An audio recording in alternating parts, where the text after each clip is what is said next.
When people visit Destin and they start thinking about moving here, they think it's all going to be beach days and vacation vibes, but nothing could be further from the truth. There are a lot of myths and things that you need to know about before moving to the Destin, Florida area, whether it's from Pensacola to Panama City or anything in between. We've got you covered, and in today's video, we're going to talk about 13 myths that you need to know about before even considering moving to the Destin area. What is going on? My name is Andrew Ironmonger, or of course you guys can call me Mongo, and I run the Life on the Emerald Coast channel. We help people from Pensacola to Panama City Beach and everything in between find their homes. We've helped over 1,400 people to date, just like you.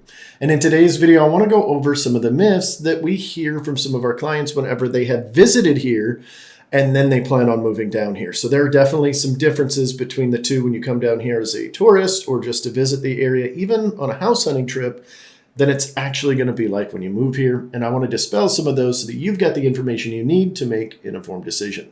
And as we're getting into some of these, there were some great questions you guys had over the last couple of weeks. In fact, some of the comments that were made, we're going to try to answer those in as much as we can without diving too nuanced into it. So if you've got a question or a comment, or you'd like some of your questions answered, but you don't want to pick up the phone and call us quite yet, go ahead and put it down in the comment section below and we can answer those as we go. Let's start number one with beach access points. A lot of people, when they come down to visit this area, they think, well, shoot, the entire beach is going to be open to everybody, but that's not necessarily the case. 30A versus Destin versus Navarre versus Fort Walton Beach, heck, even Pensacola, every area has its different beach access rules.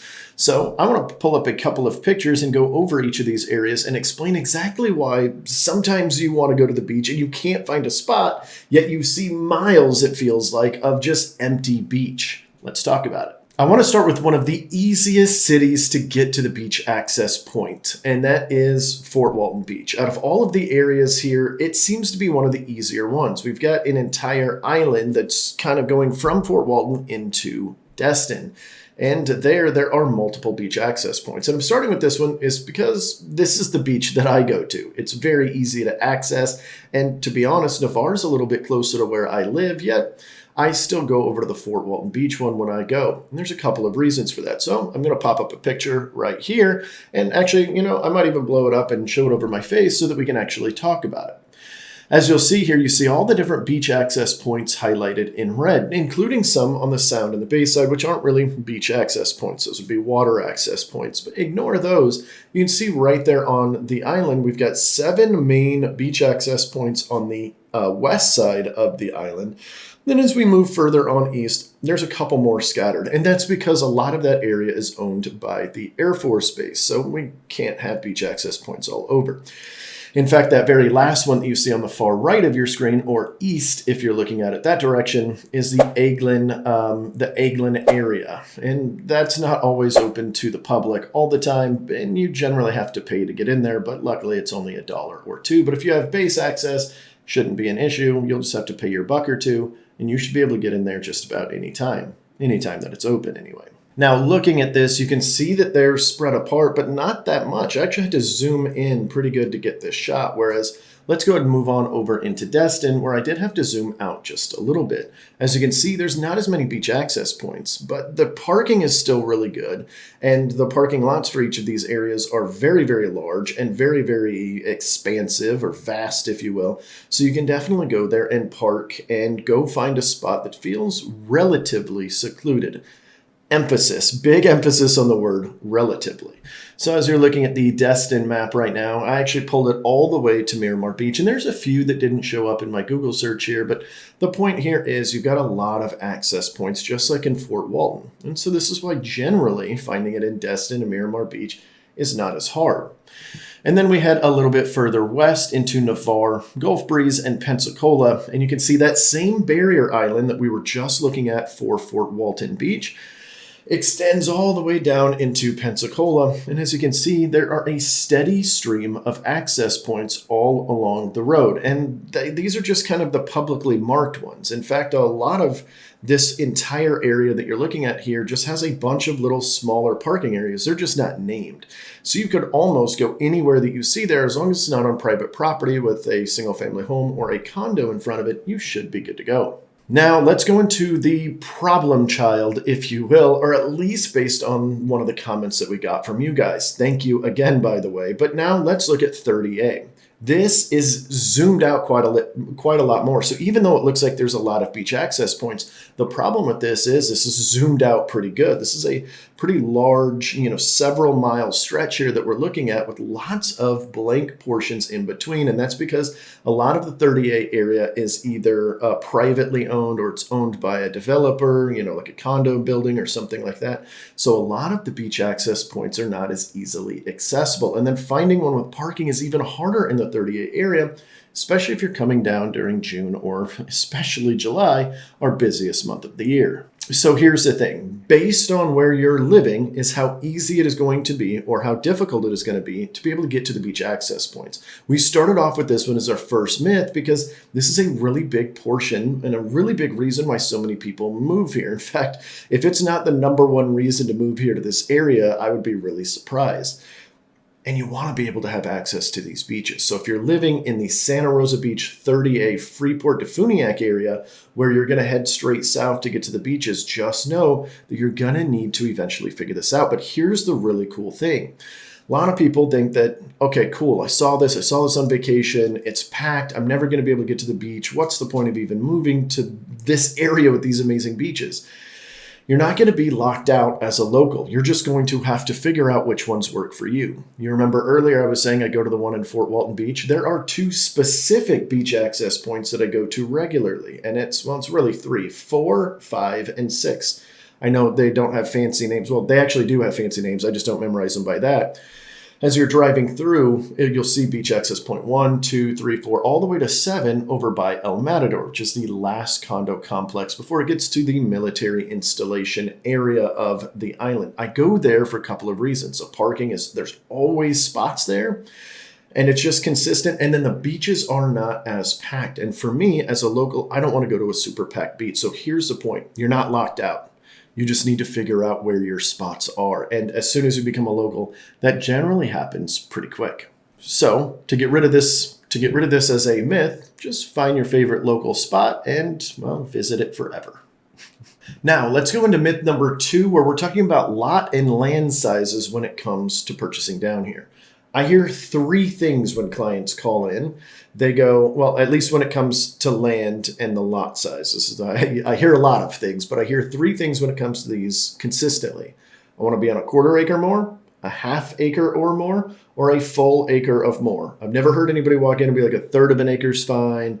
If they have a preference, it's one of those 3 numbers pretty consistently. And the most common of those 3 are 1/2 of an acre, followed shortly by 1 acre. And if you're coming from a little bit more of a rural town or a little bit more of a country style setting, of course you'd want an acre. That's what most of those are. I've lived in small towns before. I totally get it. But remember, we're moving down to the beach. So let's go ahead and take a look at this. And I want to show you the contrast between prices and the lot sizes. And I'm going to use 1/2 of an acre as my, baseline. So let's start with looking at some of our inland towns. In fact, I'm going to show a picture, again, probably covering my face here for a second, or over here if you can see it all. Each of these green dots that you're seeing are a property that is sitting on a 1/2 an acre from $0 to $500,000 in purchase price. As you can see, most of them are going to be inland quite a lot more. You've got your Crestviews, your Freeports, your Defuniak Springs, even all the way on the far left side of your screen or west side, you've got Milton. And then along the coastal towns, it's a little bit more sparse. Well, that makes sense. You get closer to the water, it's going to be more expensive. But I've got to point this out because if you're looking for a 1/2 acre lot, you're either A, going to have to pay more for it, or you're going to be a lot more selective in your choices. This is super important to know because if you want quick access to the beach and you want a 1/2 an acre, you need to know that going into it. And a lot of times people will start their search out and they'll start looking at all the prices and they go, okay, cool, I can buy where I want to buy for 500,000. And then they start putting in the parameters. All of a sudden, all their choices go away. Well, that's just a part of it. But let's see what happens when we move this same map to 500,000 to 1 million. As you can see right here, you've got a lot more in the ritzier areas, or not even ritzy areas, just more coastal. That's with good reason. Again, you're getting closer to the water, the prices are going to go up. So if you're in that bucket, you're going to have more options. But again, notice how many less dots there are in this section.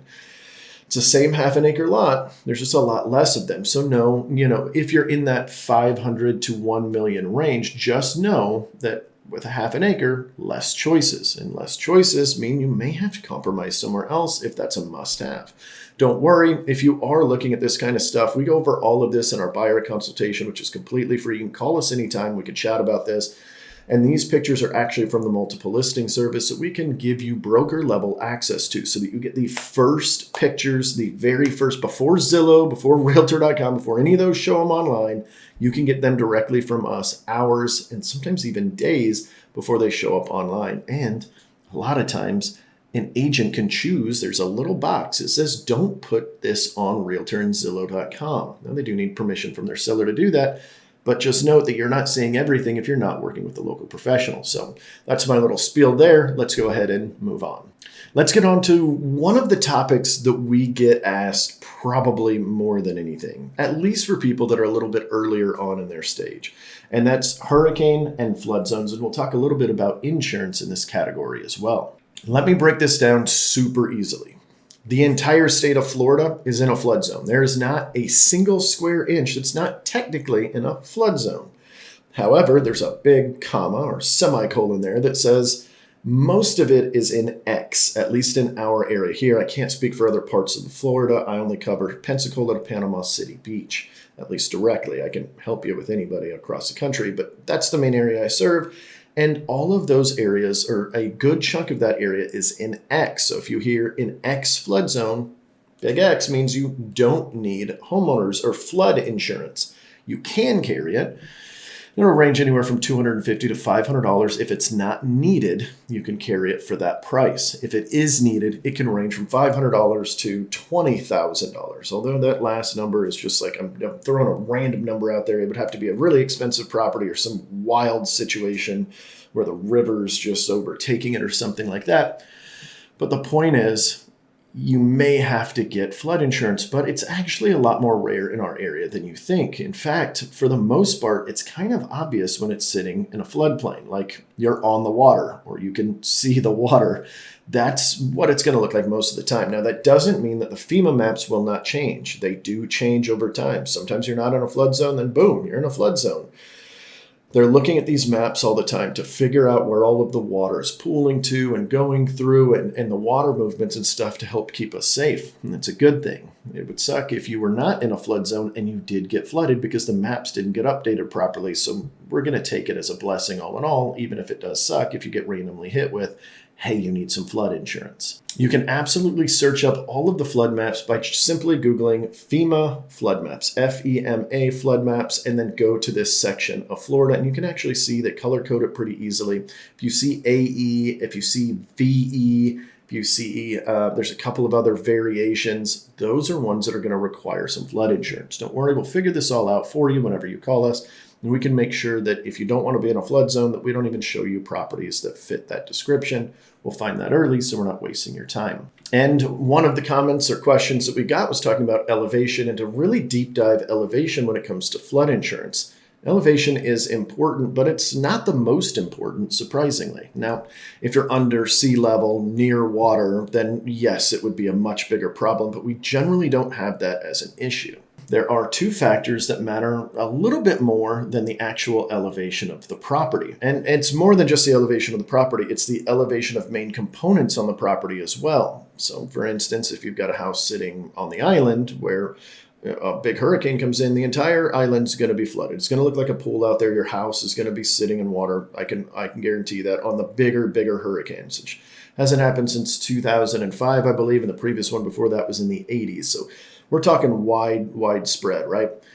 But if all of your main components, your water heater, your air conditioner, stuff like that is lifted, it's on the second floor, even on the roof, which a lot of them do, then you're going to have a little bit easier time with your insurance because it's not going to be as cosmic. They know you're replacing drywall and flooring versus drywall, flooring, 2 air conditioners, a water heater, et cetera, et cetera. You get the point. But the two things that matter a little bit more are the construction quality of the actual home and, of course, the location. You're super close to the water, you're more at risk. If you're way further away, you're way less at risk. Elevation included, but not the biggest factor in that entire scenario. Here is where insurance is going to give you some credits on your home. What they're looking for is wind mitigation, overall wind mitigation on the property. This is for the wind side of it. I'll talk about the flood side in just a second. Well, I already kind of did with the elevations and stuff. But when it comes to the wind portion, here's what they care about. The construction quality itself, like newer roofs, and the type of roof, the sturdier the roof, the different additions that you put on there. Did you put SWB, a secondary water barrier, on there, which is just basically like a reverse sticky adhesive they put before they put the shingles on? Is it a terracotta roof that's going to be able to withstand and last a heck of a lot longer than a metal roof? Is it shingles? Is it 15-year shingles, 30-year shingles? What type is on there? All of that's going to be important. And they're also, when they're looking in the wind mitigation inspection report, which is something we suggest you guys get, it's a very inexpensive report and will save you hundreds, if not thousands, on your homeowner's insurance. You're going to check out hurricane clips. Are they installed? Where are they installed? How thick are the rafters? How thick are the nails? How many nails in a square foot? How deep do they go? All of these things are factors that they're going to be looking at. So it's a heck of a lot more than just, well, where am I at, elevation-wise or location-wise. There's a lot that goes into this picture. This is exactly why you see, if you guys have been following us, I talked about very recently 2 different properties in the same side of town, very similar size. One was at $900 a year for insurance, and one was close to $5,000 a year in insurance. And the difference is all of these other little things. They were in the same relative area, but one of them was closer to the water. One, I believe, was in Gulf Breeze. The other one was in Crestview, so not in the same city for sure. Like, that's how big of a spread this can be. And it's not 100% just elevation because they both were elevated roughly at the same level. I think it was within about 3 feet of each other. So just keep that in mind when you're doing your searches, that it really, really varies.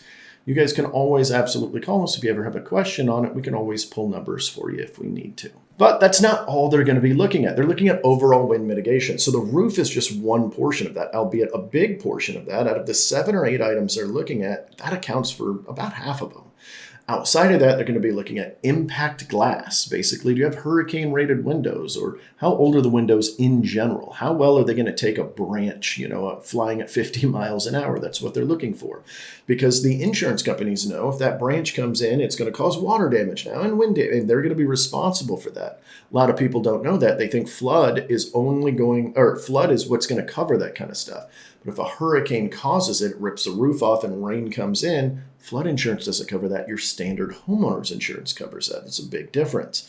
So just keep that in mind, that the flood insurance is only for rising water. And a couple other small variances too, like a bursted pipe and stuff like that can sometimes be included. But I digress. Here's the point. They're checking the impact ratedness of the windows and the front door, and the one everybody forgets about, the garage door. So if you want even lower insurance, rebuild all of those, get all of those done to higher standards, and it will definitely lower your insurance. And then, of course, things like shutters, whether it's just the plywood shutters, whether it's the big clunky metal ones that clink together with the little thing, or whether it's fabric shield, which is my personal favorite because it's a lot easier to put on for most people. And it's literally just like it sounds. It's a piece of fabric, not like a cloth. It's almost like feels like a trampoline style material. It might actually be the same stuff they make trampolines out of, but that's what you're putting essentially on your doors or windows. And by the way, if you guys want to stay up to date on what insurance and prices and things like this are doing, we do a monthly market report. You can always reach out to us. You don't even have to deal with a sales call. Just say, hey, I just want to get on your monthly market report. I've been watching you guys on YouTube and I just want some extra information. We go over all of this every single month on the 21st of the month. We get a full scope on what's happening nationally as well as locally so that you'll know whether prices are going up, down, sideways, et cetera, et cetera. Now let's move on to our next myth. Myth number 4, Florida is flat. Well, you're mostly right. You're mostly right, but we do have some hills I was going to say rolling hills, but I think that's a little bit exaggerated. We have some hills. You go a little bit north or a little bit more north, the Crestview area, Freeport J even. Heck, I would go even further north than Freeport to Defuniak. This is where you're going to start getting into some hills, a little bit of elevation, Milton, places like that. Here are the benefits. Generally bigger yards. You're inland. They've got a lot more room out there to grow and build and stuff like that. You might get some cool views of the hills. Man, it's really hard for me to even say that because it is still pretty flat. It's just not completely flat. One of the other big benefits of being a little bit more northern is the drainage as well, which typically, in theory, drains a little bit better in, let's say, Crestview, because everything's kind of a hill like this, right? You've heard us talk about this before. If you're a returning viewer, thank you, by the way, where it's kind of like this. So water's going to hit, and it's going to roll through your yard and go down to the next guy below you, et cetera. And then there's not really that many people on the bottom side, so they're typically good. Most of the more inland towns are like this. Now, if you decide to live there for some of these benefits, there are definitely some drawbacks. Number one being you're further away from the beach, and you're going to be a 20 to 40 minute commute just about everywhere you want to go, and you're not going to have that beachy vibe. But since we were just talking about storms, just talking about, flooding and things like that, it does give you that added peace of mind knowing that you're a little bit higher. That's kind of cool. And of course, a lot of where you're going to decide to live is going to be based on what you want to do. You want a big yard and still be able to go to the beach fairly quickly. Yeah, sure, you won't be able to just pop in there for a lunch break maybe because it might be a little bit of a trek, but you could still do it every weekend if you want to. I've got friends of mine that live up in Crestview, live in Defuniak Springs. They go to the beach almost every weekend because it's what they love to do. When it's only a 30 to 45 minute drive away, that's not that bad to do. And I know some of you, every once in a while, we get locals and stuff from Crestview and stuff, and they go, 40 minutes, I can't believe it. And then when I talk to them, I'm like, well, you're practically in Alabama. Like, you're way up there, dude. Like, you're super North Crestview. Of course, it's taking you a little bit longer. But at the end of the day, most of the people that live in Crestview, for just one example, Milton, Defuniak, the same, it's only going to be about 45 minutes. So if you can stomach that drive on a regular basis, then you can still kind of get the best of both worlds. A bigger house, bigger yard, still have access to the beach. And of course, if your lifestyle includes you want gardening and you want to be able to sit outside and listen to the crickets at night and all of that kind of cool, like more rural, more country feeling. I don't like using that word for Crestview and Defuniak and stuff because it doesn't really feel like that, but it is a little bit more rural. If you like that lifestyle, you want to be able to spread your feet out, stick your toes in the grass or what have you, then going a little bit further north might be a pretty good idea. All right, number 5, the Destin area. The whole area, the Emerald Coast in general, is just too expensive. Well, let's talk about it. When we look at the prices, I'm going to read off some of the prices for some of the areas, and forgive me, I'm going to keep looking at my notes here as I'm going here because I can't memorize these. They change every single month. So looking at the entire year-to-date of 2025, if you're watching this after that, just keep in mind prices have probably adjusted. Destin's median home price for 2025 this year is $578,000. It's definitely a pretty penny. But if being inside of Destin is the only place you want to be, that's what you're going to expect. But if you're okay being outside of that, let's talk about some of the other areas that might be a little bit more feasible. Destin's neighbor immediately to the west is Fort Walton Beach, and their median price is $345,000. So it's about 1.5 times less expensive to live there in Fort Walton. Now, you're not going to have all the benefits and the nightlife and the restaurants and stuff of Destin, but it's an extra 8 minutes away. That's how long it takes to get from one side of Fort Walton Beach to Destin. Well, as long as you're near 98. Of course, if you're further north in Fort Walton, it's going to take longer. But you get my point. Just adding 10 to 15 minutes to your commute usually to get all the same access, but you're not going to have to deal with the traffic. Now, Fort Walton has its own traffic congestion from time to time, but it pales in comparison to Destin. But the types of homes you're going to get in Fort Walton Beach versus Destin are going to be a little bit different. Destin, surprisingly, you're generally going to err slightly higher in size on the type of home you're going to get versus Fort Walton. Fort Walton is a little bit more compact. It doesn't feel tight by any means, but some of the neighborhoods can. That's because it's completely landlocked. They don't have any more room to build, so they had to kind of pack things in to be able to get all the people in that they wanted to. Heading even further west over into Navarre, their median price point is $427,000 this year. That's a little bit higher than Fort Walton, which is funny because it wasn't just 5 years ago that I was saying their prices were about the same. You just get a slightly bigger home in Navarre. Although that's still true, you get a bigger home, bigger lot.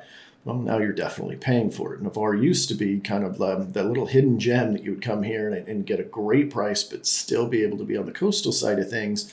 But the prices eventually caught up to the demand that was obviously there. Then we head just north of Destin into Niceville, and you see it at $510,000, which is pretty close to what Destin is in general. So why is Niceville so much higher? Well, a lot of people speculate, and this is my speculation too, it's because of the schools up there. They tend to be very highly rated, very sought after, and it's talked about, and then the sense of community is very strong up there as well, whereas in Destin it feels more touristy, people coming in and out for the most part. Now in the neighborhoods it's not going to feel like that, but you get my point. So Niceville's a little bit more pricey on that, which is crazy because it's not even on the water, at least not on the Gulf. Now they are part of the bay, and so they do have different access water points, canals, and things like that. Still a pretty good price tag to go, but one that's probably well worth it if you find value in some of the things that Niceville does. Now, for one of our best bangs for your buck, we're going to go up into Crestview, which is even further north than that, at the median home price of $310,000. Now, Milton and Defuniak are going to be a little bit cheaper than this, a little bit less expensive, but not dramatically so. So keep that in mind. Crestview is a good kind of center base when I'm talking about some of the further inland towns, as when it comes to pricing and things like that. But at just $310,000, it's not too bad for being able to be right here on the Emerald Coast with these beaches and all the amazing stuff that we offer here. Freeport, on the other hand, just north of the 38 and Santa Rosa Beach area, is going to trend a little bit higher at $394,000. Keep in mind, Freeport primarily is new construction right now. I'm not going to try to speculate. Actually, I'm going to try to speculate a number. I would guess over 50% of the homes for sale in Freeport at any given time right now are brand new construction. Whether you're going in Hammock Bay or Swift Creek or any of the number of other smaller neighborhoods in the area, there's just a lot of new construction going on. It is the up-and-comer. So you remember earlier I was talking about Navarre, sort of the little hidden gem that like people that were getting in, I knew that they were going to be just blowing up in equity. Freeport's that right now. Freeport, as it gets built up more and more and gets more amenities, those prices are going to increase, and there's a little bit of a magic hour right now. So if you're considering Freeport, definitely keep it on your list and at least look around there. If you see something you like, it might be time to move on it. Whew, all right, all of this is a mouthful. Let's move on to 38, our most expensive, our luxury side of things. We've got two different sides of 38. We've got east and west. To most people, it's all one, but the pricing is considerably different, with the west side being a little bit cheaper at $1.1 million, and the east side currently sitting at $1.5 million on the median sale price. So definitely a big difference there. If you want luxury or you want these hyper-specific feeling towns, these Instagram-worthy, aesthetically gorgeous neighborhoods, and good vibes and type of communities and stuff like that, then 38 is the place to go. You're just going to have to pay a little bit of money to get there. Here's the big takeaway of everything I'm getting at here.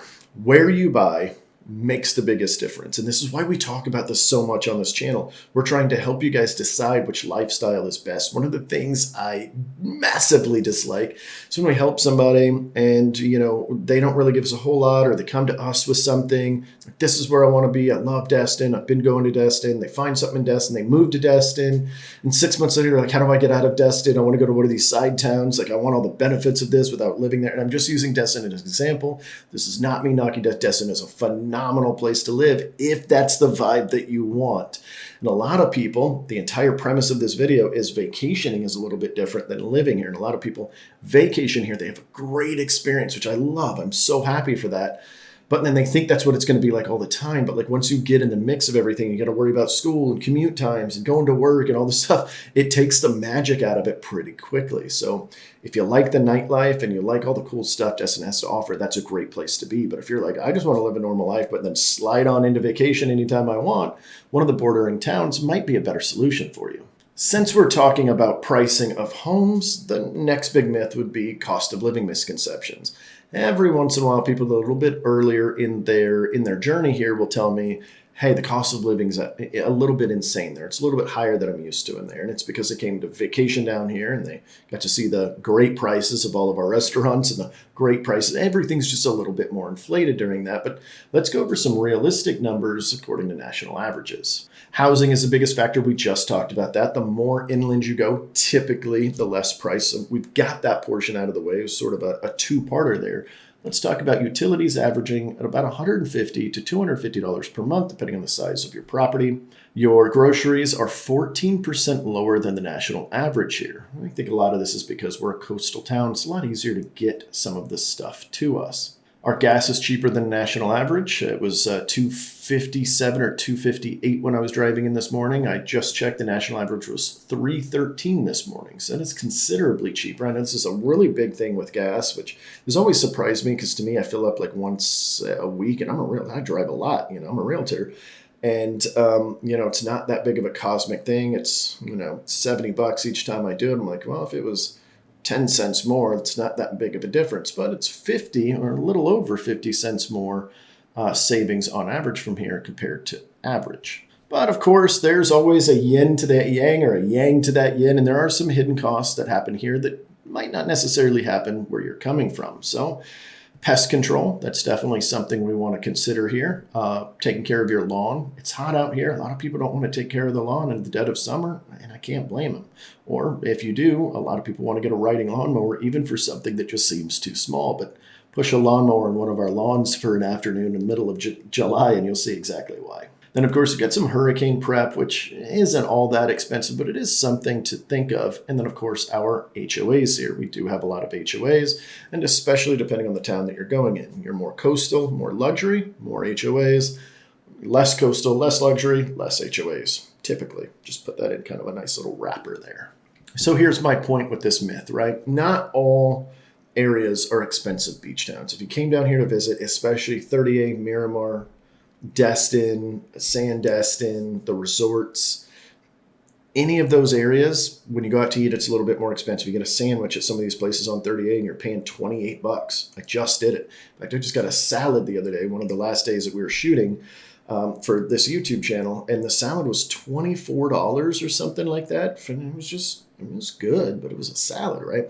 And it feels a little bit inflated, but when you're eating in Alice Beach, which is where we were, it's going to be, so it is going to be very dependent on that. So just keep that in mind, that your lifestyle living when you're actually living here versus vacation is going to look a little bit different.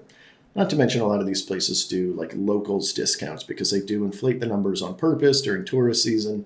So if you show that you've got a local ID card from the area, you can get bonuses or discounts, which I never take advantage of, and I probably should. Number 7 on our list is crowds and traffic. This is a real thing. Destin in July, heavy traffic. It's terrible. It took me 2 hours to get home one time, and it was like 9 miles. I get it. It can be terrible, but it's not always like that. And once you move down here, you'll typically start figuring out which routes to go. Like when I come into Destin, I know instantly if there's traffic, as soon as I'm coming over the bridge, I'm popping left right behind McGuire's. I'm telling you guys where to go here. And following that all the way down to Airport Road and then jumping back on 98. And it generally saves me about 30 minutes if traffic's really heavy. And as you live someplace, you start figuring out all those areas. Now, we don't have stuff like that everywhere, and sometimes you can't fully avoid it. And on the worst traffic days, everybody else knows about this too because of GPS. It starts telling everybody where to go. But just keep in mind that you can hedge the traffic just a little bit. And the crowds are generally only going to be there during the tourist seasons, and it basically becomes a ghost town after that. I say ghost town, but that might be a little exaggerative. It's not quite a ghost town, but it definitely gets a heck of a lot less crowded whenever you're outside of June, July, August, and Labor Day, and a couple other holidays here and there. And then, of course, if you want to escape the traffic completely, just go to any of the other cities that don't have it. Crestview, Defuniak, Milton, stuff like that. Now, Crestview definitely has a little bit of a traffic congestion problem if you're commuting during standard work hours because of all of the bases. We've got a lot of bases around the Crestview area. In fact, we got 2 major bases around Fort Walton Beach and attached to kind of Niceville and Navarre sort of area. And then there's another one up at Crestview that now has some attachments on it. So my point here is during congestion or during work hour times from 7:30 to about 8:30 in the morning, about 4:30 to about 5:30 in the afternoon. Traffic gets brutal. It's not fun. It's really not good. But there's not really a whole lot we can do because, well, there's just one road going in and out, so there's no real shortcut for that. But outside of that, for the most part, the traffic's very bearable. In fact, it's so funny. We just helped a couple move from Atlanta, or as I call it, Hot Atlanta, which they don't appreciate as much when I say that. They were upset, but every time I said it, they were like, "It's Atlanta," and I'm like, "All right, I got you." Anyway, point is, they were like, "This is nothing." Like they were like, "Worst day of traffic in Destin." Perfectly fine. This is a normal Tuesday in the dead of winter for us here in Atlanta. So when I hear stuff like that, it makes me feel a little bit better because sometimes I'm worried that we push the traffic thing really heavily on this channel because I don't like traffic. I don't like sitting in it. There's nothing about it I enjoy. And so to me, it's almost like a pet peeve thing. So I push it pretty hard and then people move here. Or they start looking around this area and they're like, oh, it's really not that bad. Like 9-10 months out of the year, there's just a couple months that it gets a little bit rough. And so I'll give them that. That is fair. All right, number 8, it's all touristy. Well, I kind of already hit on a little bit of this. It's not all touristy. It's just touristy for a little chunk, okay? And there's tourist hubs, right? We got, the Destin Harbor. We've got all of 30A. There's certain hot spots that make it a little bit more touristy. But you even have whole sections of Destin, for instance, that aren't touristy at all. You get further east in Destin as you start getting closer to some of the resorts like Sandestin, Baytown Wharf, and it slows down a little bit. And then you get to Baytown Wharf and Sandestin, the resort's there, and then all of a sudden it picks up again. So knowing where you're at and being away from some of those hubs will really help you if being in a tourist area isn't for you. I've got nothing against tourists. We love them here. In fact, it's the reason why we have no state income tax, so thank you. And I just preempted something I was going to talk about later, but we do thank you guys for showing up. So if you have ever vacationed here and that's why you're thinking about moving down here, we thank you. It's very appreciative. Now, on the same subject of everything being a little bit touristy, some of the towns aren't touristy at all. And I kind of hinted at this already. You got Crestview, Fort Walton, Navarre, Niceville. Even these are very heavy with military. As I mentioned, all the military folks or all the military bases around here. So they're going to kind of congregate in this general area. Gulf Breeze, Pensacola Beach, even though Pensacola is a very big hotspot for tourism too, I feel like their beach doesn't get near as crowded as Destin, or at least it doesn't feel like that with the infrastructure. So maybe that's what it is. Here's a couple of things to think about when it comes to living in a tourist thing that we don't talk about enough. And there's 2 things to kind of look at here. In a tourist area, this is great for investors. The problem with the touristy area is the prices flex a little bit more than in a more stable locals area. So you can go to a locals area, Crestview, Fort Walton, Niceville, Navarre, Defuniak, a bunch of the cities around here, and the prices tend to be a little bit more stable. If they're inclining slowly. They're declining slowly. Of course, pending COVID, where everything was kind of crazy. But in some of the tourist areas, it can flux pretty good. Let me give you an example right now. Condos in our area are a steal. They're very low compared to normal. They have considerably dropped. And that's not to say that like, hey, if you're, needing to buy something that you just jump on it right now, it may stay like that for a while. But it fluxes the market a little bit because investors, savvy ones, stop buying. And then the ones that want to sell, for this reason, Airbnb market's tanked a little bit. It's not as good. And a lot of people want to back out of it. They want to move their money somewhere else. So that causes a little bit of a flex. So just keep that in mind that if you want to be in a locals heavy area, it's going to be a little bit more stable. That's good for long-term family value, long-term equity. Whereas if you're not in one of those areas and you need to sell during a down area, you're in a little bit of a bad spot. The advantage here is risky. It could kind of jump up during COVID. The more ritzy areas or the more expensive areas of our area jumped up a little bit faster than some of the others. So just keep all of that in mind. At the end of the day, life here doesn't have to feel like a vacation 24/7. You get to choose your own adventure based on where you're going to live and how you'd like to live down here. All right, number 9, there's nothing to do here but the beach. There's so much more stuff to do than the beach. You can go jeeping and biking and hiking, although hiking is kind of a weird word to throw in here because we just talked about how Florida is so flat. So you could go walking outside. That's really what it is. Like even some of the harder hiking in the area is really just a slight uphill at best. But outside of that, you've also got golf. We've got golf, not the Gulf. So I guess we have the Gulf too, but that's a beach, right? Nothing to do but the beach. But this is golf with like a club, right? We've got a lot of different events going on. We've got the Boggy Bayou Mullet Pirate Festival. We've got Tacos and Tequila and a Margarita one. And there's just some food and wine festival, seafood festival. I can just go on and on. There's something going on every month, it seems like. Something fairly big every month somewhere in our area. So you're not going to be left with just the beach. And during those 2 months when it's really hectic and there's lots of tourists and you don't want to go because you're now a local, you could still have other things that you can be doing. So just know that. All right, number 10 on our list, HOA and all the rules and all the fees. It's so expensive. It just doesn't even make it worth living there. You could be right, depending on what you're looking at. HOAs can run anywhere from $20 a year. That's the very first house I bought. I'm not kidding. That's what the HOA was, $20 a year. I was the treasurer at one point. They handed me a little black book. I'm not even kidding you, with just numbers scribbled in on who paid. And they were like, you're the treasurer now. And what is this? It's not even an Excel spreadsheet. Like, some of this was in pencil. They could just erase it. It's crazy. Anyway, it goes from $20 a year all the way to thousands of dollars per month. But just remember that you're getting something for that money. And I'm not a big fan of HOAs all in all. I don't personally like living in them if I can help it. I'm also not going to turn them away in our area, especially for most of the towns that I would want to live in personally. Now, this is completely different for you, perhaps. Maybe you want to be in a heavy HOA. Maybe you want a little bit of that restriction to keep some of the people from doing some wild stuff. My first house that I ever purchased, that $20 a year HOA, fixing it up right now because my tenants just completely demolished. It cost me tens of thousands of dollars. Thank you so much for that. But I'm going through this road and there's just some yards that are 3 feet tall and all this other stuff. And this is a low HOA that they can't really enforce anything because there are no rules. That's what can happen with an HOA. Just remember what I said earlier. Generally, the more luxury you get and the more coastal you get, the higher it's going to be. And this is a general rule of thumb. Most of it's based on the amenities. The amenities are higher in condos and planned developments that have pools and community centers and stuff like that. So you're going to be getting something for that HOA, and it will help your values stay stable. So there is a good advantage to them.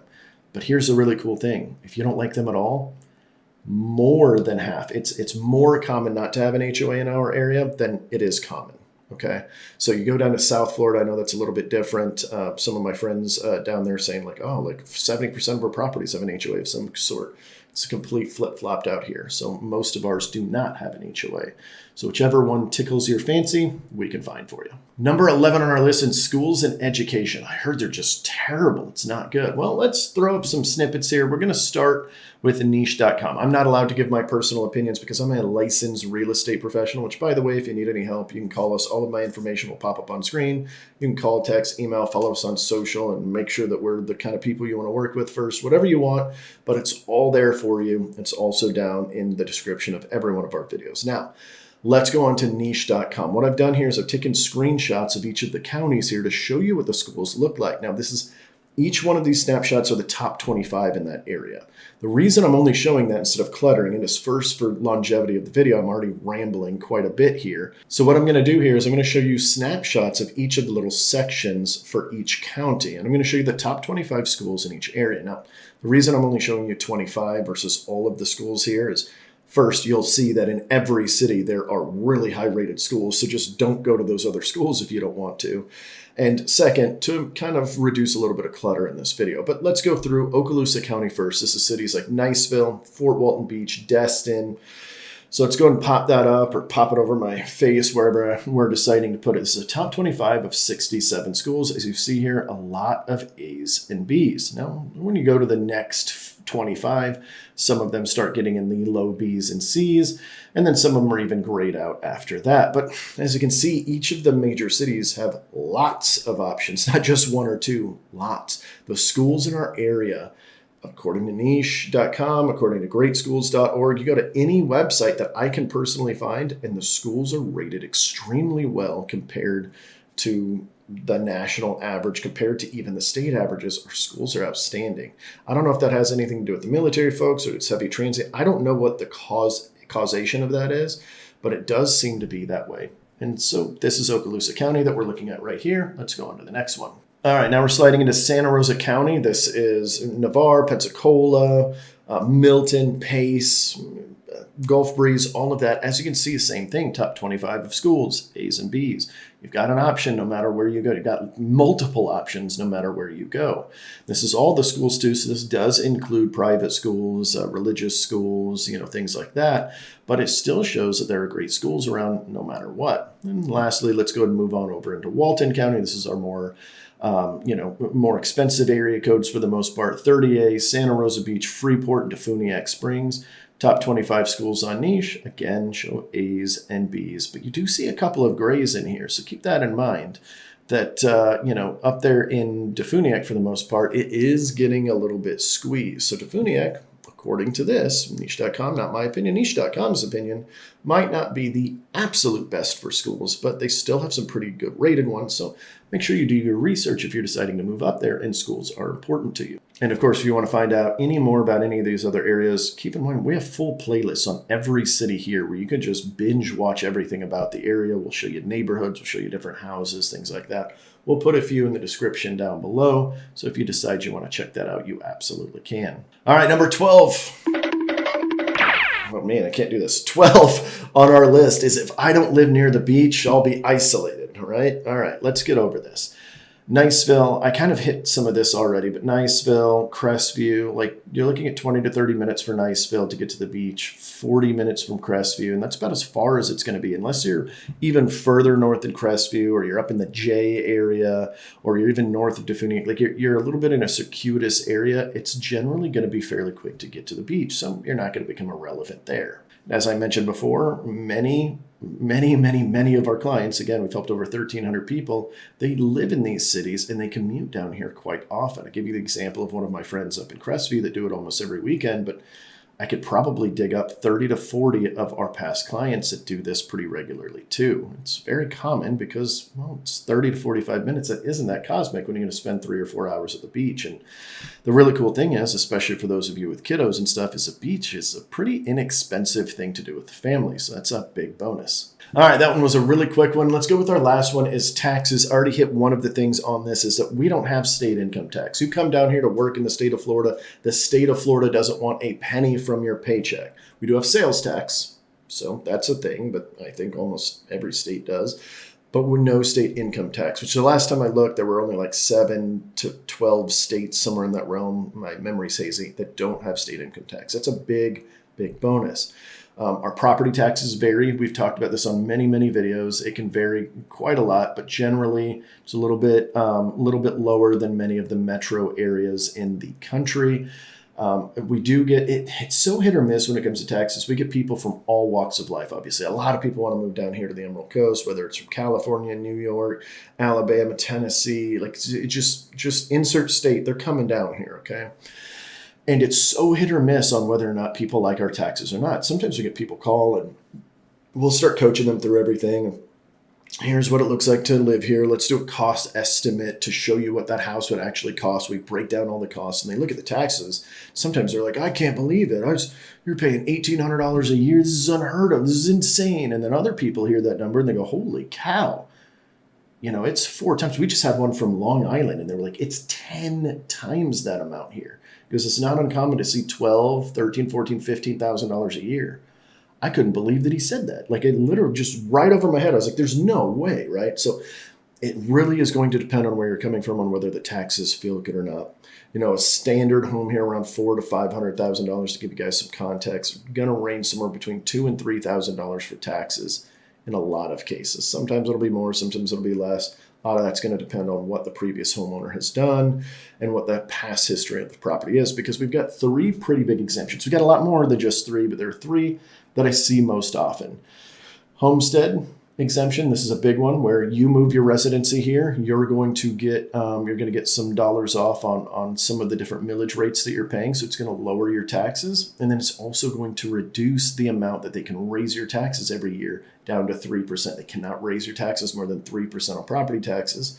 And of course, we got veterans exceptions and disability exceptions. There's also widowers exceptions and stuff like that. So all of these things can lower your costs. And on top of all of this, our fearless leader here in Florida is currently telling us that they're trying to get rid of home taxes in general. He feels it's kind of like a rent.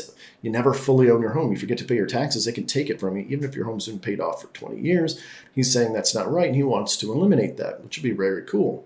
States like Florida can do this with all of the incoming money from the tourism. I don't think this can be a national thing, but I don't know. I'm not really into the political scene and all of that, so I don't know what's really possible there. But it would be pretty cool to completely get rid of taxes. And as soon as they do that, if they do, you'll be hearing me scream that on probably every video for the first 6 months, so stay tuned. All right, life near Destin has trade-offs, okay? But there's no deal breakers. Finding what you want, finding the vibe, that's the fun part, but also kind of the hard part. Once you do that, you get to live the dream that you've always wanted.